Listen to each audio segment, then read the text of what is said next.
Assalamualaikum warahmatullahi wabarakatuh. Waktu maghrib sudah mulai dekat dan saatnya berbuka puasa. Di salah satu rumah sahabat Rasulullah Sallallahu Alaihi Wasallam, Thabit Al-Ansari, kedatangan seorang tamu dari jauh, seorang musafir. Thabit Al-Ansari kemudian dengan wajah yang penuh gembira mempersilahkan tamunya datang dan masuk ke rumahnya. Beliau buru-buru menemui istrinya dan bertanya, "Dek, apakah engkau masih punya persiapan makanan untuk berbuka hari ini?" Tiba-tiba istrinya terdiam dan wajahnya diliputi kesedihan yang luar biasa. "Wahai suamiku, wahai abang, kita nggak punya persiapan makanan sama sekali di rumah ini, kecuali sedikit." Thabit Al-Ansari kemudian tersenyum dan mengatakan, "Gak apa-apa. Bismillah, engkau keluarkanlah makanan itu untuk tamu kita insya Allah." Lalu istrinya bertanya, "Buat aku dan buat abang bagaimana?" "Nanti kalau engkau keluarkan makanan itu dan sudah saatnya kita makan bersama-sama, kita akan matikan lampu. Biarlah gelap beberapa saat. Nanti setelah semuanya selesai makan dan setelah tamu itu selesai makan, barulah kita nyalain lampu lagi." Istrinya mengangguk. Istrinya mengagumi suaminya. Akhlak suami yang sangat luar biasa. Kemudian mereka berbuka puasa dan makan. Ketika tamunya mulai makan, lampu tiba-tiba mati beberapa saat, dan setelah tamunya selesai makan, barulah nyala lampu itu. Besok harinya ketika bertemu dengan Rasulullah SAW, dari jauh Rasulullah sudah tersenyum kepada Thabit Al-Ansari. Kata Rasulullah, "Wahai Thabit, Allah menyenangi caramu untuk melayani tamu. Allah menyenanginya." Thabit Al-Ansari merasakan satu kenikmatan yang luar biasa. Apalagi kenikmatan yang sangat luar biasa, kecuali kenikmatan yang Allah ridho, Allah menyenangi semua perbuatan-perbuatan kita. Ayah bunda yang dimuliakan Allah SWT, Ramadan sehari demi sehari akan berjalan. Ada banyak hal yang harus kita lakukan.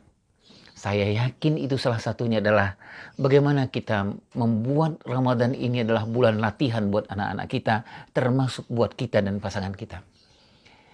Apa saja yang harus kita latih? Banyak sekali. Ada 3 hal yang paling penting: bagaimana melatih jasad anak kita, bagaimana melatih akal pikiran anak-anak kita, bagaimana melatih ruhnya, spiritualnya anak-anak kita.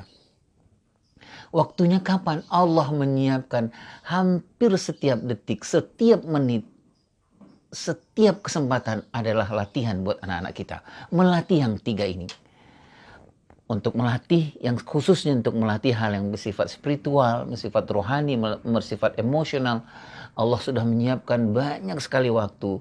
Salah satunya mungkin kita bisa menyebutkan 30 saat kita berbuka, 30 saat menjelang berbuka, saatnya 30 saat yang sahur. Di saat itulah hampir 90 kesempatan selama sebulan Allah menyiapkan tempat dan waktu pelatihan buat anak-anak kita, terutama persoalan emosional, persoalan spiritual.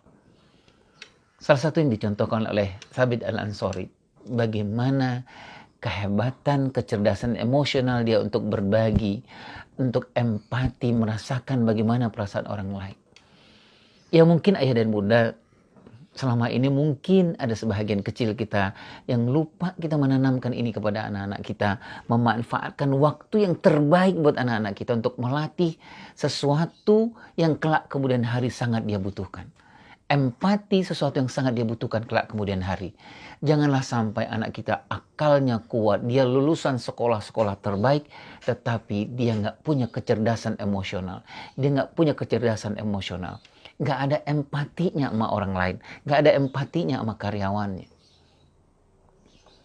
Ayah, bunda yang milik Allah SWT, latihlah anak-anak kita mempunyai kehebatan, kecerdasan emosional,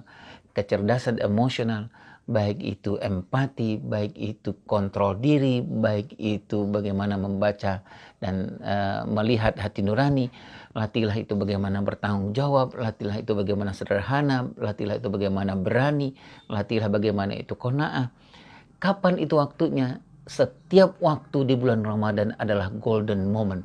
Setiap waktu di bulan Ramadan adalah kesempatan emas. Caranya cuma dua, ayah. Rebut atau rekayasa kesempatan itu. Misalnya datanglah suatu kesempatan dari anak kita, misalnya ketika kita berbuka puasa, anak-anak kita tiba-tiba bilang sama kita, ayah, aku tiba-tiba kepikiran, apakah di luar sana ada orang yang susah buka puasa? Ini rebut, ayah. Ini rebut, kita nggak perlu rekayasa.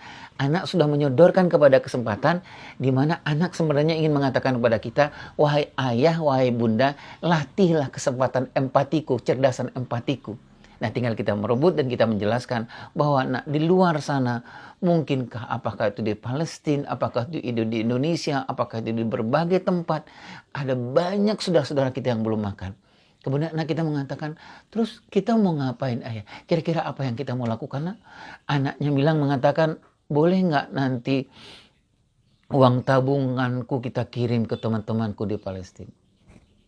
Allahu Akbar, ayah. Itu yang namanya kesempatan untuk melatih akhlak karakter anak-anak kita dengan merebut.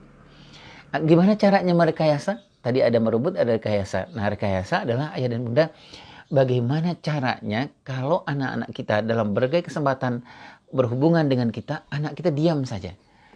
Nah, kalau anak diam saja padahal ada kesempatan, ada momen sebenarnya kita mengenalkan segala sesuatu, ini yang harus kita rebut. Kita rebut misalnya kalau ada anak kita melihat bahwa di televisi ada kelihatan bahwa banjir, ada kelihatan orang yang meninggal, kita rebut kesempatan ini. Sehingga apa? Sehingga anak-anak kita merasakan kecerdasan emosional, kecerdasan spiritual yang sangat luar biasa.